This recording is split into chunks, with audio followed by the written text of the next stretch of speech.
ఎప్పుడు సక్సెస్ వస్తుందంటే depending on discipline and time punctuality.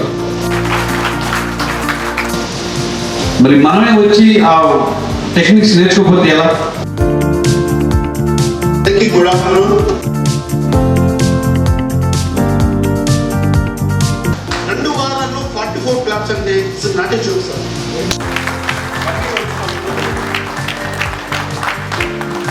ఇక్కడ రైట్ కస్టమర్ కాదా అని ఎలా తెలుస్తుంది మనకి అంటే దానికో కారణం ఉంది.